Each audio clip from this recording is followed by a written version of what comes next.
तर नमस्कार मित्रांनो, स्वागत आहे तुमचं आपल्या नवीन व्हिडिओमध्ये. आज आपण आता ह्या विषयावर बोलणार आहे, म्हणजे थोडंसं मीच बोलणार आहे की ही जी नागपूरमध्ये जी लोकांच्या घरावरती लोलर वगैरे फिरवण्यात येत आहे, ही जी होत आहे, ह्या विषयावर बोलत आहे. आता विषय लय नाजूक आहे तुम्हाला, म्हणजे माझ्या दृष्टीने किंवा सगळ्याच्याच दृष्टीने. तर विषय काय माहिती आहे का, आपण ह्या महाराष्ट्रामध्ये जन्मलो, आपण आपल्या महाराष्ट्रामध्ये राहतो, आपलं सगळं अस्तित्व हे महाराष्ट्रातलंच आहे. मग एवढा असताना सुद्धा जर दंगलीचा विषय काय झालाय सुरुवातीला, म्हणजे महत्वाचं की औरंगजेबची कबर जी आहे का, त्या विषयावरती ही चालू आहे आणि तिथं दंगली केल्या लोकांनी. काही लोकांचं म्हणजे म्हणणं आहे की औरंगजेब हा चांगला माणूस होता, म्हणजे नाही का.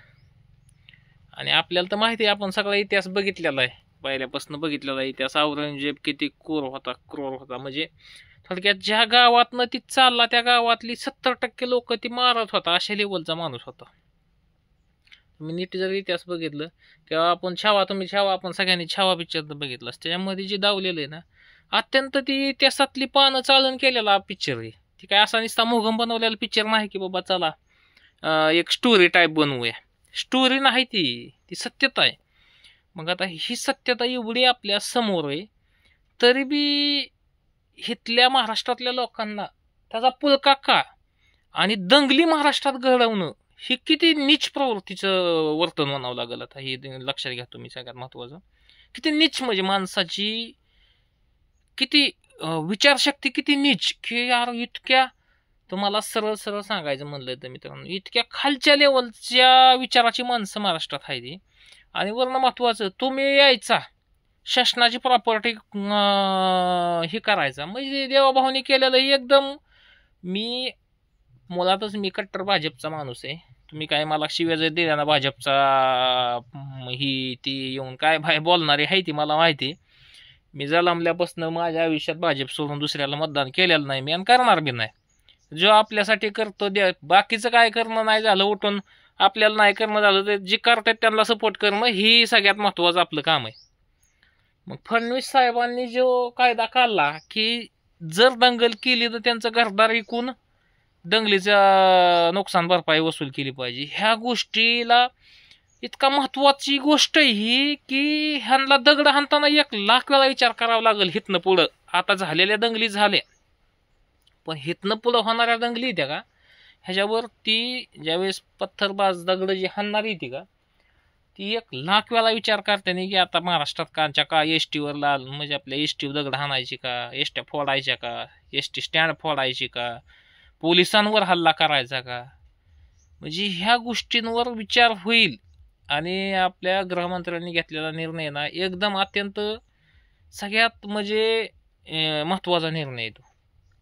योगी आदित्यनाथांचं कालचं तुम्ही हे बघितलं असेल, म्हणजे आता ह्या निर्णयाचाच मिळून विषय सांगतो की त्यांचा एक व्हिडिओ आहे, आता मी तुम्ही सगळ्या न्यूज चॅनलवर बघितलं असेल की 100 हिंदू परिवारात 1 मुस्लिम परिवार सुरक्षित आहे, पण 100 मुस्लिम परिवारात 50 हिंदू परिवार सुरक्षित राहू शकत नाहीत, हे त्यांनी सांगितलं.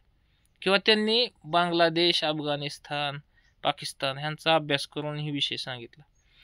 म्हणजे लोकांची समाजात वागण्याची प्रवृत्ती ही इतकी खालच्या लेवलची की दुसऱ्याला संपवायचा ना आपण जगायचं. अरे बाबा तू बी जग, ह्यांना बी जगू दे, स्वतःची मालक आहे, तुम्ही बाहेर ना आलेला आहे काय, मी काय ही करत नाही. म्हणजे जे सत्य आहे त्याच्यावर बोलायला भ्यायचं हे करायचं नसतं. म्हणून मी व्हिडिओ करणार नव्हतो अशातला भाग नाही करणार, तर होतोच का, तर मी कट्टर भाजपचा माणूस आहे. मला काय फडणवीस साहेबांच्या बाबतीत बोलताना कुठल्याही गोष्टीचं ही नाही की त्यांचा निर्णय अत्यंत देशासाठी महत्वाचा निर्णय आणि अत्यंत फायद्याचा निर्णय त्यांनी घेतलेला, योग्य निर्णय.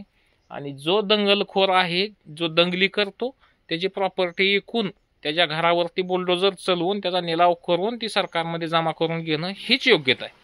आता ह्यांच्या बापाच्या नावते बी ह्यांनी 90% तर प्रॉपर्टी आता अतिक्रमण केलेली ती सरकारच्या जाग्यातच ह्यांची घरं आहे ती. जर ते नीट पाडायला निघालं गव्हर्नमेंट तर 60-70% घरं अशी गावत्यानी की ती गव्हर्नमेंटच्याच अंडर आहे ती. तर नीट राहावा आणि नीट सगळ्यांनी जगावा अशीच भूमिका आहे. कुठला औरंगजेब तुमच्या घरी काय पाणी आणून देणार नव्हता किंवा त्यांनी तुमच्यावर बी काय लय प्रेम केलेलं नव्हतं. ह्या गोष्टी विसरू नका मित्रांनो. राहिला विषय दंगलीचा, मला वाटत नाही आता इथनं पुढं कोणाच्यात एवढी धमक होईन की महाराष्ट्रात दंगल करायची ताकद, दगडफेक करायची ही आसन. सगळ्याला सगळ्याला समजतं की काय चाललंय आणि काय होतंय. आणि हे जो आलेला काय म्हणजे सरकार आहे ती काय पाठीमागच्या सरकारसारखं नाही की आता काय करू. ही कोणतं एक दगड हाणला ते कोणती ठोकणार असा देवाभाव आहे. नाद करायचा नाही भाजपचा. म्हणजे एक तर स्वतः दुसऱ्याला कोल करणार नाही, पण ती ज्यावेळेस वेळ येईल त्यावेळेस तयार आहे. तर भेटू पुढच्या व्हिडिओमध्ये दोस्तांनो.